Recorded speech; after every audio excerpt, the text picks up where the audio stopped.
Nous sommes en train de célébrer aujourd'hui l'anniversaire de 10 ans du rapport Mapping. Et donc, nous demandons à tout et chacun de se joindre à nous afin d'aller déposer notre mémorandum au gouvernement de la province Sino Kivu afin qu'il soit transmis au président de la République. Chers amis, papa, chère maman, nous ne pouvons jamais espérer vivre dignement dans ce pays sans pourtant qu'il y ait réparation des victimes. Kivu Times. Kivu Times. C'est sous un rythme de fanfare des policiers qu'une centaine de femmes des associations féminines dans la ville de Goma ont manifesté ce jeudi 1er octobre 2020 pour exiger la mise en œuvre des recommandations incluses dans les rapports Mapping 10 ans après. Accompagnées des militants de la lucha, ces femmes sont descendues dans la rue depuis le centre-ville à l'hôtel Roussina vers le siège de la MONUSCO. Ici, on pouvait voir sur les calicots « Nous voulons la justice, il n'y a pas la paix sans la justice ». Arrivés au siège de la MONUSCO, cependant, ils n'ont pas été reçus par les locataires de cette institution onusienne. Ce qui n'a pas enchanté les manifestants, comme l'explique ici Espagne Galouki, militant de la lucha. Des personnes est encore bloquées aux Nations Unies. Nous sommes en train de voir les rôles ou encore la complicité tacite des Nations Unies à travers sa représentation à Goma, qui est la MONUSCO. Et cela ne va pas nous décourager. Nous allons continuer jusqu'à ce que nous allons obtenir réparation, jusqu'à ce que nous allons obtenir justice. Nous sommes composés de plusieurs générations les faits que nous participons à cette manifestation. Il y a ceux-là qui ont été victimes directement. Il y a les survivantes des viols qui sont parmi nous ici. Il y a les enfants issus des viols qui sont parmi nous ici. Il y a ceux-là qui ont perdu leurs parents qui sont parmi nous ici. Et nous pensons que cela ne va pas, cela ne fait que nous encourager et nous dire qu'on a encore beaucoup à faire dans notre pays. Et comme nous sommes la génération sur qui repose l'espoir de notre pays, nous allons continuer toujours parce qu'il n'y a pas de développement sans paix, il n'y a pas de développement sans justice. Et comme il n'y a pas de développement sans justice, chacun a une part de responsabilité. Et la part de responsabilité que nous avons en tant que peuple, c'est de revendiquer, c'est d'être exigeants. Si nous ne sommes pas exigeants, nous n'obtiendrons rien. Ni aujourd'hui, ni jamais. Est-ce que nous exigeons? C'est que les contenus, les recommandations du rapport Mapping soient appliquées. Aujourd'hui, nous sommes en train de célébrer le 10e anniversaire de la publication du rapport Mapping. Et beaucoup de Congolais ne savent pas les contenus ni les rapports Mapping. Brièvement, le rapport Mapping, c'est un rapport qui a été fait par les Nations Unies. Ça a été publié en 2010. Et ce rapport a listé 617 crimes de guerre, crimes contre l'humanité et crimes internationaux qui ont été commis en RDC de mars 1993 jusqu'en juin 2003. Et ce rapport a listé tous les crimes et à l'ONU, il y a l'annexe des criminels, leurs noms. Il y a ceux-là qui sont au pouvoir aujourd'hui dans notre pays. Il y a ceux-là qui sont des militaires hautement placés dans les sphères de sécurité dans notre pays. Et cela ne signifie pas que on doit rester dans une impunité éternelle. Et si nous ne sommes pas exigeants, on va rester dans une impunité. Mais si nous sommes exigeants, l'impôt va cesser. Ici, Madame Pauline Farine a lu des mémos qui incluent des recommandations formulées au secrétaire général de l'ONU, mais aussi au président Félix Antoine Tshisekedi, demandant l'installation d'un tribunal international spécial pour la RDC pour juger les crimes contre l'humanité cités dans les rapports Mapping publiés par l'ONU. Adressé au secrétaire général de l'ONU et au président de la République démocratique du Congo sur les rapports Mapping. Vendredi, le 1er octobre 2010, jeudi 1er octobre 2020, 10 ans après la publication du rapport Mapping, le peuple congolais exige la réparation des crimes commis entre mars 1993 et juin 2003. Il faut arrêter la route de la mort, plus jamais ça.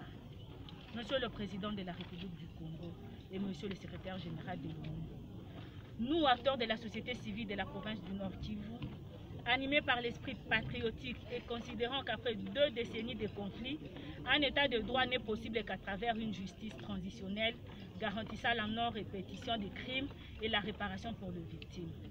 Nous tenons à vous exprimer notre inquiétude de voir que 10 ans après la publication du rapport Mapping sur les graves violations des droits humains et du droit international humanitaire, commis sur le territoire de la République démocratique du Congo entre mars 1993 et juin 2003, aucune disposition n'a été prise au niveau national en vue de vulgariser ce rapport et surtout d'exiger que les présumés auteurs des différents et multiples atrocités soient connus et déférés en justice pour répondre leurs actes.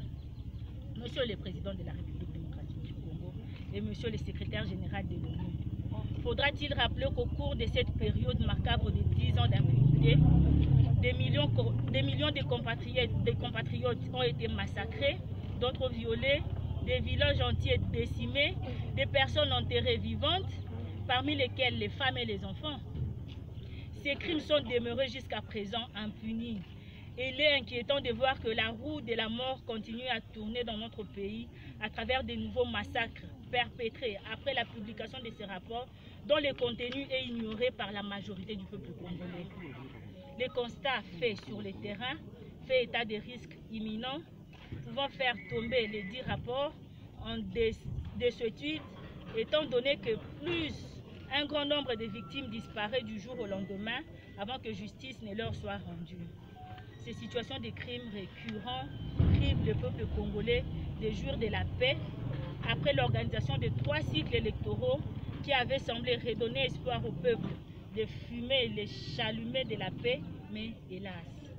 Il vous souviendra que lors de son discours prononcé à Oslo, le 10 décembre 2018, notre compatriote, le prix Nobel de la paix, Dr Denis Mukwege, avait dit plus haut à ceux qui voulaient l'entendre. Les habitants de mon pays ont désespérément besoin de la paix. Mais comment construire la paix sur les fausses communes? Comment construire la paix sans vérité ni réconciliation? Comment construire la paix sans justice ni réparation? Monsieur le Président de la République, les peuples congolais en général et nord-kivousien en particulier gardent encore en mémoire votre discours prometteur prononcé le 24 janvier 2019. Vous avez promis au peuple congolais votre engagement à ériger un État de droit, pacifique, démocratique et soucieux de chaque instant, un État où chaque citoyen va jouer son rôle dans le cadre du principe de la séparation du pouvoir, un État qui garantira le bonheur de tous. Monsieur le Président de la République démocratique du Congo et Monsieur le Secrétaire général de l'ONU, le peuple congolais ne peut jamais aspirer au développement sans paix ni justice.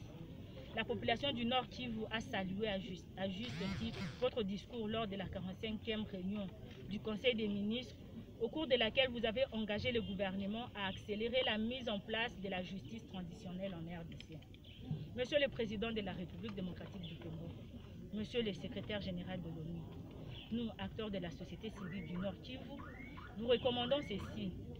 Chacun avec sa part de responsabilité, de vous investir afin que le Conseil de sécurité de l'ONU rende public le plus tôt possible les annexes du rapport mapping contenant le nom des présumés auteurs de graves violations des droits de l'homme en RDC, de vous impliquer au nom de la République démocratique du Congo et au nom de toutes les victimes pour la création et l'effectivité d'un tribunal pénal international pour la RDC au vu de la dimension régionale des conflits et à l'interne des chambres spécialisées mixtes au sein des juridictions.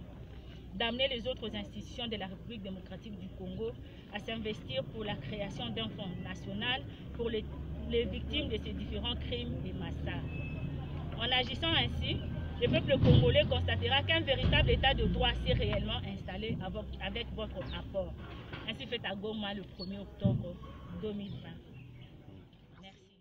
Après cela, ces femmes composées de jeunes filles et militants de la lucha ont pris la direction du gouvernorat de la province du Nord Kivu. En passant, ils sensibilisaient toutes les couches de la population de la ville de Goma si les rapports mapping 10 ans après sa publication. Cependant, ces derniers ont été reçus par la vice-gouverneure du Nord Kivu, Marie Lumo Kahombo, qui a promis de donner ces rapports à qui des doigts, donc Kinshasa. Signalons que ces rapports mapping publiés par les experts de l'ONU incluent plus de 600 crimes de guerre, crimes contre l'humanité commis par l'ancienne rébellion afghane de Laurent Désiré Kabila, mais aussi l'armée rwandaise et ougandaise et d'autres pays. Depuis, des voix s'élèvent pour réclamer la mise en œuvre et la recommandation contenue dans ces rapports mapping, mais aussi la publication des annexes de ces rapports jusque-là non rendus publics, qui contiennent les personnes présumées qui ont commis ces massacres dans l'est de la République démocratique du Congo. Denis Mukwege, Martin Fayulu, les plus connus en RDC, ne cessent de demander à la communauté internationale d'appuyer les gouvernements congolais en fait que les auteurs de ces crimes soient jugés. Depuis Goma, Barak Mounianfoura, héritier pour MPC Radio. Kivu Times. Kivu Times.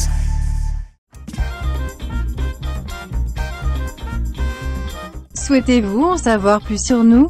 Veuillez visiter notre site web www.kivutimes.com, où vous pouvez nous rendre visite sur Facebook, Instagram et Twitter. Tapez simplement le mot Kivu Times. Merci.